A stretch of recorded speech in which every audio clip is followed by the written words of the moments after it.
أعوذ بالله من الشيطان الرجيم. بسم الله الرحمن الرحيم. والفجر وليال عشر والشفع والوتر والليل إذا يسر هل في ذلك قسم لذي حجر ألم تر كيف فعل ربك بعاد إرم ذات العماد التي لم يخلق مثلها في البلاد وثمود الذين جابوا الصخر بالواد وفرعون ذي الأوتاد الذين طغوا في البلاد فأكثروا فيها الفساد فصب عليهم ربك سوط عذاب إن ربك لبالمرصاد فأما الإنسان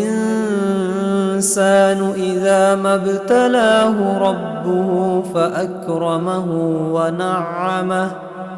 فيقول ربي أكرمن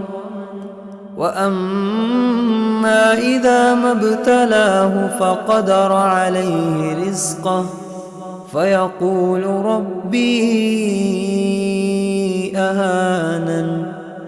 كلا بل لا تكرمون اليتيم ولا تحاضون على طعام المسكين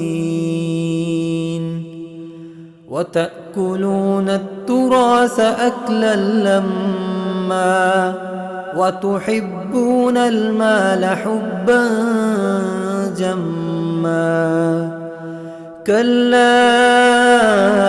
إذا دكت الأرض دكا دكا وجاء ربك والملك صفا صفا وجيء يومئذ بجهنم يومئذ يتذكر الإنسان وأنى له الذكرى يقول يا ليتني قدمت لحياتي فيومئذ لا يعذب عذابه